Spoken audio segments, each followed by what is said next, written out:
ನಮಸ್ಕಾರ ಗೆಳೆಯರೇ, Kannada new GK ಚಾನೆಲ್ಗೆ ಸ್ವಾಗತ. ಸ್ನೇಹಿತರೆ, ನೀವು ನಮ್ಮ ಚಾನೆಲ್ಗೆ ಹೊಸಬರಾಗಿದ್ದರೆ ದಯವಿಟ್ಟು ಸಬ್ಸ್ಕ್ರೈಬ್ ಮಾಡಿಕೊಂಡು ಲೈಕ್ ಮಾಡಿ ಮತ್ತು ಇತರರೊಂದಿಗೆ ಹಂಚಿಕೊಳ್ಳಿ. ಇವತ್ತಿನ ಕತೆಗೆ ಹೋಗೋಣ. ಅವಳ ಹೆಸರು ಸುಷ್ಮಾ. ಅವಳಿಗೆ 30 ವರ್ಷ. ಇನ್ನು ಅವಳ ಸೌಂದರ್ಯದ ಬಗ್ಗೆ ಹೇಳಬೇಕೆಂದರೆ ಅವಳನ್ನು ಕಂಡವರೆಲ್ಲರೂ ಅವಳ ಕಡೆ ಮತ್ತೊಮ್ಮೆ ತಿರುಗಿ ನೋಡುತ್ತಾರೆ, ಅಷ್ಟು ಚೆನ್ನಾಗಿದ್ದಾಳೆ. ಅವಳ ಗಂಡನ ಹೆಸರು ರಮೇಶ್. ರಮೇಶ್ ತುಂಬಾ ಒಳ್ಳೆಯವನು. ಆದರೆ ಸುಷ್ಮಾಗೆ ತನ್ನ ಗಂಡನ ಮೇಲೆ ಅಷ್ಟು ಸಮಾಧಾನ ಇಲ್ಲ, ಯಾಕೆಂದರೆ ತನ್ನ ಗಂಡ ತನ್ನ ಮೇಲೆ ಸರಿಯಾದ ಪ್ರೀತಿ ತೋರಿಸುವುದಿಲ್ಲ ಅನ್ನುವುದು ಅವಳ ಅಭಿಪ್ರಾಯ. ಅವರ ಮನೆಯಲ್ಲಿ ಅವರ ಜೊತೆ ರಮೇಶನ ತಮ್ಮ ಕೂಡ ಇರುತ್ತಾನೆ. ಅವನ ಹೆಸರು ಕೃಷ್ಣ. ಅವನು ಸುಷ್ಮಾಳನ್ನು ಅಣ್ಣನ ಹೆಂಡತಿ ಅಂತ ತುಂಬಾ ಚೆನ್ನಾಗಿ ನೋಡಿಕೊಳ್ಳುತ್ತಾನೆ. ಏನೂ ಬೇಜಾರ್ ಮಾಡಿಕೊಳ್ಳದೆ ಸುಷ್ಮಾ ಏನು ಕೆಲಸ ಹೇಳಿದರೂ ಅದನ್ನು ತುಂಬಾ ಚೆನ್ನಾಗಿ ಮಾಡಿಕೊಳ್ಳುತ್ತಾನೆ. ನೋಡುವುದಕ್ಕೂ ಕೂಡ ತುಂಬಾ ಚೆನ್ನಾಗಿದ್ದಾನೆ. 6 ಅಡಿ ಹೈಟ್. ಅವರ ಊರಲ್ಲಿ ಪ್ರತಿಯೊಬ್ಬರಿಗೂ ಕೃಷ್ಣನ ಮೇಲೆಯೇ ಕಣ್ಣು. ಸುಷ್ಮಾಳನ್ನು ಅವಳ ಗಂಡ ಸರಿಯಾಗಿ ನೋಡಿಕೊಳ್ಳದೆ ಇರುವುದರಿಂದ ಅವಳು ಕೂಡ ಕೆಲವೊಮ್ಮೆ ಕೃಷ್ಣನನ್ನು ಇಷ್ಟಪಡುತ್ತಿದ್ದಳು. ತನ್ನ ಗಂಡ ಯಾಕೆ ಹೀಗೆ ಅಂತ ತನ್ನ ಜೀವನದ ಬಗ್ಗೆ ಸುಷ್ಮಾ ಆಗಾಗ ಯೋಚಿಸುತ್ತಾ ಇರುತ್ತಾಳೆ. ರಮೇಶ್ ಮತ್ತು ಕೃಷ್ಣ ಇಬ್ಬರು ಸೇರಿಕೊಂಡು ಪ್ರತಿದಿನ ಹೊಲದಲ್ಲಿ ಕೆಲಸಕ್ಕೆ ಹೋಗುತ್ತಾರೆ. ಒಂದು ದಿನ ಹೀಗೆ ಇಬ್ಬರು ಸೇರಿಕೊಂಡು ಕೆಲಸಕ್ಕೆ ಹೋಗಿರುವಾಗ ಕೃಷ್ಣ ತನ್ನ ಅಣ್ಣನಿಗೆ ಹೇಳಿದ, ಅಣ್ಣ, ಅತ್ತಿಗೆ ನಿನ್ನ ಜೊತೆ ಸಂತೋಷವಾಗಿ ಇಲ್ವಾ ಅಂತ ಕೇಳಿದ. ಆ ತರ ಏನೂ ಇಲ್ಲ, ನೀನು ಯಾಕೆ ಹೀಗೆ ಕೇಳುತ್ತಾ ಇದ್ದೀಯಾ ಅಂತ ಕೇಳಿದ ರಮೇಶ್. ಏನೂ ಇಲ್ಲ ಅಣ್ಣ, ಆದರೆ ಅತ್ತಿಗೆ ಒಬ್ಬರೇ ಕುಳಿತುಕೊಂಡು ಆಗಾಗ ಅಳುತ್ತಿರುವುದನ್ನು ನಾನು ನೋಡಿದ್ದೆ. ತುಂಬಾ ದುಃಖ ಪಡುತ್ತಿದ್ದರು. ಅದಕ್ಕಾಗಿ ಕೇಳ್ತಾ ಇದ್ದೇನೆ, ನಿಮ್ಮಿಬ್ಬರ ನಡುವೆ ಏನಾದರೂ ಜಗಳ ಏನಾದರೂ ಆಗಿದ್ಯಾ ಅಂತ ಕೇಳಿದ. ನಿನಗೆ ಏನು ಗೊತ್ತಿಲ್ಲ, ನಿನ್ನ ಅತ್ತಿಗೆಯನ್ನು ಸಂತೋಷ ಪಡಿಸುವುದಕ್ಕೆ ನನ್ನ ಕೈಯಿಂದ ಆಗಲ್ಲ ಅಂದ ರಮೇಶ್. ಯಾಕೆ ಅಣ್ಣ ಹಾಗೆ ಹೇಳ್ತಾ ಇದ್ದೀಯಾ ಅಂತ ಕೇಳಿದ ಕೃಷ್ಣ. ನಿನ್ನ ಅತ್ತಿಗೆಗೆ ಆಸೆ ಜಾಸ್ತಿ. ನನಗೆ ಸದಾ ಕಾಲ ಟಾರ್ಚರ್ ಕೊಡುತ್ತಿರುತ್ತಾಳೆ. ನಿನ್ನ ಅತ್ತಿಗೆ ನನಗೆ ಕೊಡೋ ಟಾರ್ಚರ್ಗೆ ಅವಳಿಗಿರುವ ಆಸೆ ನನಗೆ ಅದು ಉಗುಳಲಾರದ ಹಾಗೆ ನುಂಗಲಾರದ ತುತ್ತಾಗಿದೆ ಅಂದ ರಮೇಶ್. ಹೌದಾ ಅಣ್ಣ, ನಿನಗೆ ಆ ರೀತಿ ಟಾರ್ಚರ್ ಕೊಡುವ ಆಸೆ ಏನು ಕೇಳ್ತಾ ಇದ್ದಾಳೆ ಅವಳು ನಿನಗೆ ಸಂತೋಷ ಪಡಿಸುತ್ತಾ ತಾನು ಕೂಡ ಸಂತೋಷ ಪಡಬೇಕು ಅಂತ ಅಂದುಕೊಂಡಿದ್ದಾಳಲ್ವಾ, ಅದು ಕೂಡ ತಪ್ಪೇನಾ? ನೀನು ಈ ರೀತಿಯೆಲ್ಲ ಮಾತನಾಡಬಾರದು ಅಣ್ಣ. ನೀನು ಹೀಗೆ ಮುಂದುವರೆದರೆ ಅವಳು ಒಂದು ದಿನ ನಿನ್ನ ಮೇಲೆ ಬೇಜಾರು ಮಾಡಿಕೊಂಡು ತನ್ನ ತವರು ಮನೆಗೆ ಹೋಗಿ ಬಿಡುತ್ತಾಳೆ. ಆಗ ನೀನು ಎಷ್ಟು ಕಷ್ಟಪಟ್ಟರೂ ಅವಳು ವಾಪಸ್ ಬರುವುದಿಲ್ಲ ಅನ್ನುತ್ತಾನೆ ಕೃಷ್ಣ. ಅದು ಹೌದು ಕೃಷ್ಣ, ನನ್ನತ್ರ ಕೂಡ ಅದೇ ರೀತಿ ಹೇಳ್ತಾ ಇರ್ತಾಳೆ. ಆದರೆ ಅವಳು ಹೇಳಿದಂತೆಲ್ಲ ಮಾಡುವುದಿದು ಅಷ್ಟು ಸುಲಭ ಅಲ್ಲ ಅಂತ ಹೇಳಿದ ರಮೇಶ್. ಯಾಕೆ ಹಾಗೆ ಹೇಳ್ತಾ ಇದ್ದೀಯಾ ಅಣ್ಣ, ಏನಾದ್ರೂ ಒಂದು ಮಾಡು ಅಂದ ಕೃಷ್ಣ. ಹೋಗ್ಲಿ, ಇವತ್ತಿನಿಂದ ಅವಳನ್ನು ಸಂತೋಷಪಡಿಸೋಣ ಅಂದರೆ ನನ್ನ ಹತ್ತಿರ ಅಷ್ಟೊಂದು ಸ್ಟ್ಯಾಮಿನಾ ಕೂಡ ಇಲ್ಲ. ಪ್ರತಿದಿನ ಬೆಳಗಿಂದ ಸಂಜೆವರೆಗೂ ಹೊಲದಲ್ಲಿ ಕೆಲಸ ಮಾಡುತ್ತೇವೆ. ಸಂಜೆಯಾದರೆ ಸಾಕು, ಕೈಕಾಲು ನೋವು ಶುರು ಆಗುತ್ತದೆ ಅನ್ನುತ್ತಾನೆ ರಮೇಶ್. ನೀನು ಹೀಗೆ ಹೇಳಿದರೆ ಹೇಗೆ ಅಣ್ಣ? ನೀನು ಮಾತ್ರ ಅತ್ತಿಗೆಗೆ ಸಂತೋಷ ಕೊಡಲು ಸಾಧ್ಯ. ಒಂದು ವೇಳೆ ಅವಳು ತಪ್ಪಿ ಬೇರೆ ಯಾರ ಜೊತೆಗಾದರೂ ಸಂತೋಷ ಪಡುವುದಕ್ಕೆ ಸ್ಟಾರ್ಟ್ ಮಾಡಿದರೆ ಆಮೇಲೆ ಕಷ್ಟ ಆಗುವುದು ನಿನಗೆ. ಒಂದು ವೇಳೆ ಅವಳಿಗೆ ಆ ರೀತಿಯ ಆಲೋಚನೆ ಏನಾದರೂ ಬಂದು ಹೊರಗಡೆಯಲ್ಲಿ ಯಾರನ್ನಾದರೂ ನೋಡಿಕೊಂಡರೆ ತುಂಬಾ ಕಷ್ಟ. ಮನೆಯ ಮರ್ಯಾದೆ ಕೂಡ ಹೋಗುತ್ತದೆ. ಆಗ ನೀನು ಅತ್ತಿಗೆಯನ್ನು ಮರೆತು ಬಿಡಬೇಕು ಅಷ್ಟೇ ಅನ್ನುತ್ತಾನೆ ಕೃಷ್ಣ. ಏನು ಹೇಳೋದು ಗೊತ್ತಾಗ್ತಾ ಇಲ್ಲ ಕೃಷ್ಣ. ನಾನು ಹೊಲದಲ್ಲಿ ಕೆಲಸ ಮಾಡುವ ಕಷ್ಟಕ್ಕಿಂತ ಪ್ರತಿ ರಾತ್ರಿ ಅವಳು ನನಗೆ ಕೊಡು ಕಷ್ಟವೇ ನನಗೆ ಜಾಸ್ತಿ ಅನ್ನಿಸ್ತಾ ಇದೆ. ಅವಳಿಗೆ ಏನು ಹೇಳಬೇಕು, ಹೇಗೆ ಹೇಳಬೇಕು, ಏನು ಮಾಡಬೇಕು ಅನ್ನುವುದೇ ಗೊತ್ತಾಗ್ತಾ ಇಲ್ಲ.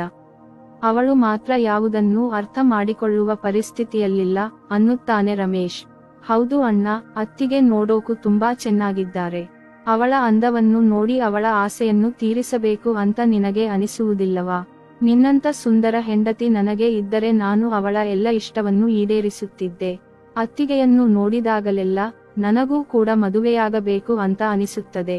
ಆದರೆ ನಮ್ಮ ಮನೆಯ ಪರಿಸ್ಥಿತಿ ಸರಿಯಾಗಿಲ್ಲ, ಹಾಗಾಗಿ ನಾನು ಏನು ಮಾಡಲಾಗದೆ ಸುಮ್ಮನಿದ್ದೇನೆ ಅನ್ನುತ್ತಾನೆ ಕೃಷ್ಣ. ಸರಿ ಕೃಷ್ಣ, ಹೋಗ್ಲಿ ಬಿಡು.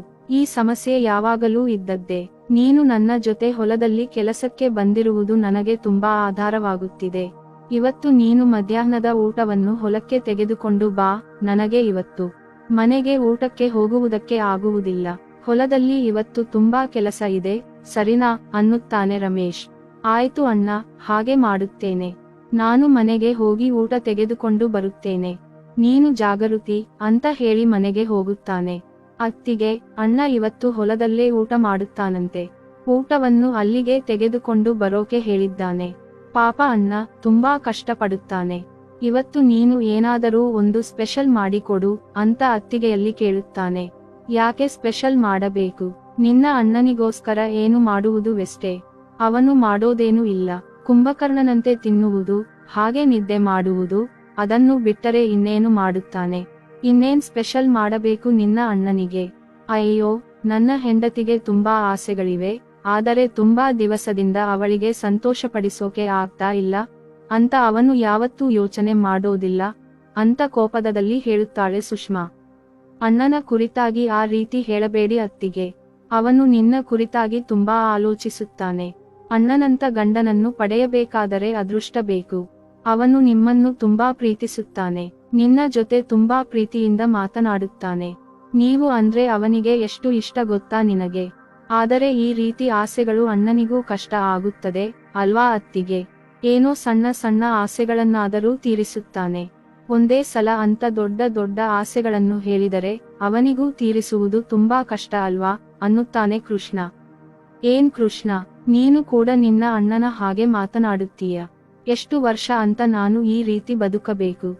ನನಗಂತ ಯಾರಾದರೂ ಇದ್ದಾರಾ ಹೇಳು? ನಾನೇನ್ ಆಸ್ತಿ ಕೇಳಿದಿನ ಅಥವಾ ಅಂತಸ್ತು ಕೇಳಿದಿನ? ನಾನು ಕೇಳಿದ್ದು ನನ್ನನ್ನು ಸಂತೋಷ ಪಡಿಸು ಅಂತ ಅಷ್ಟೇ. ಹೆಂಡತಿಯಾದವಳಿಗೆ ಅಷ್ಟನ್ನೂ ಕೇಳುವ ಹಕ್ಕಿಲ್ಲವಾ? ನನ್ನದೇ ಆದ ಕೆಲವೊಂದು ಆಸೆ ಇರುತ್ತದೆ ಅಲ್ವಾ? ಅದನ್ನು ಕೇಳಿದಕ್ಕೆ ನಾನು ನಿನ್ನ ಅಣ್ಣನ ಹತ್ತಿರ ಏನೋ ದೊಡ್ಡ ಆಸೆ ಕೇಳಿದ ಹಾಗೆ ಮಾತನಾಡುತ್ತಾ ಇದ್ದೀಯ. ಇದನ್ನು ನೋಡಿದರೆ ಈ ಜನ್ಮದಲ್ಲಿ ನಿನ್ನನ್ನ ನನ್ನ ಆಸೆಗಳನ್ನು ತೀರಿಸುವ ಹಾಗೆ ಕಾಣಿಸುವುದಿಲ್ಲ. ನಾನು ಇಲ್ಲಿ ಅವನ ಜೊತೆ ಇರುವುದೇ ವೇಸ್ಟ್. ಅದಕ್ಕಾಗಿ ನಾನು ನನ್ನ ಅಮ್ಮನ ಮನೆಗೆ ಹೋಗುತ್ತೇನೆ.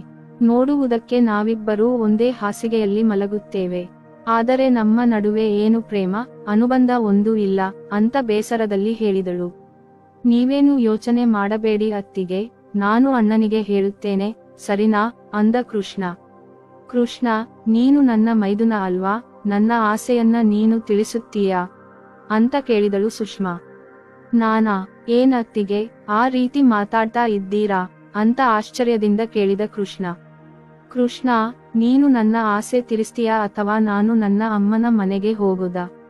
ಇದು ಎರಡರಲ್ಲಿ ಒಂದನ್ನು ನನಗೆ ಹೇಳು ಅನ್ನುತ್ತಾಳೆ. ಬೇಡ ಅತ್ತಿಗೆ, ಆ ರೀತಿ ಹೇಳಬೇಡಿ. ನೀವು ಹೀಗೆ ಕೇಳಿದ್ದಕ್ಕೆ ನನಗೆ ಏನು ಹೇಳಬೇಕೋ ಅಂತ ಗೊತ್ತಾಗ್ತಾ ಇಲ್ಲ. ನಾನು ಹಾಗೆ ಮಾಡಿದರೆ ಅಣ್ಣನಿಗೆ ಮೋಸ ಮಾಡಿದ ಹಾಗೆ ಆಗುತ್ತದೆ ಅಂದ ಕೃಷ್ಣ. ಯಾಕೆ ಮೋಸ ಮಾಡಿದ ಹಾಗೆ ಆಗುತ್ತದೆ? ನಾನೇನು ಬೇರೆಯವರನ್ನು ಕೇಳುತ್ತಿಲ್ಲ ಅಲ್ಲವಾ? ನಾನು ಕೇಳಿದ್ದು ನಿನ್ನನ್ನೇ ಅಲ್ವಾ? ಸರಿ, ಅದು ಆಗಲ್ಲ ಅಂದ್ರೆ ಬಿಡು. ನಾನು ನನ್ನ ಅಮ್ಮನ ಮನೆಗೆ ಹೋಗಿ ಬಿಡುತ್ತೇನೆ ಅಂದಳು ಸುಷ್ಮಾ. ಬೇಡ, ನೀವು ಹೇಳಿದ ಹಾಗೆ ನಾನು ಪ್ರತಿದಿನ ನಿನ್ನ ಆಸೆ ಈಡೇರಿಸುತ್ತೇನೆ. ಆದರೆ ಈ ವಿಷಯ ಅಣ್ಣನಿಗೆ ಮಾತ್ರ ಗೊತ್ತಾಗಬಾರದು ಅಂದ. ಹಾಗೆ ಆಗಲಿ ಕೃಷ್ಣ. ನೀನು ಅಣ್ಣ ಇಲ್ಲದಿರುವಾಗ ನನಗೆ ಎಲ್ಲಾ ರೀತಿಯ ಆಸೆ ತೀರಿಸಬೇಕು, ಸರಿನಾ? ಹಾಗಿದ್ದರೆ ಮಾತ್ರ ನಾನು ನಿನ್ನ ಅಣ್ಣನ ಜೊತೆ ಇದೇ ಮನೆಯಲ್ಲಿ ಇರುತ್ತೇನೆ ಅನ್ನುತ್ತಾಳೆ. ಹೀಗೆ ಪ್ರತಿದಿನ ರಮೇಶ್ ಇಲ್ಲದಿರುವ ಸಮಯದಲ್ಲಿ ಸುಷ್ಮಾ ತನ್ನ ಆಸೆಯನ್ನು ತೀರಿಸಿಕೊಳ್ಳುತ್ತಾಳೆ. ಈ ವಿಷಯವನ್ನು ಯಾರಿಗೂ ತಿಳಿಯದ ಹಾಗೆ ನೋಡಿಕೊಂಡು ತನ್ನ ಸಂಸಾರದಲ್ಲಿ ಸಂತೋಷವನ್ನು ಕಾಣುತ್ತಾಳೆ ಸುಷ್ಮಾ. ಕತೆ ಇಷ್ಟವಾದರೆ ಲೈಕ್ ಮಾಡಿ, ಚಾನೆಲ್ ಅನ್ನು ಸಬ್ಸ್ಕ್ರೈಬ್ ಮಾಡಿ. Thank you. ನಿಮ್ಮ ಅಭಿಪ್ರಾಯಗಳನ್ನು kannada newsgk@gmail.com ಗೆ ಕಳಿಸಿ. ನಮಸ್ಕಾರ.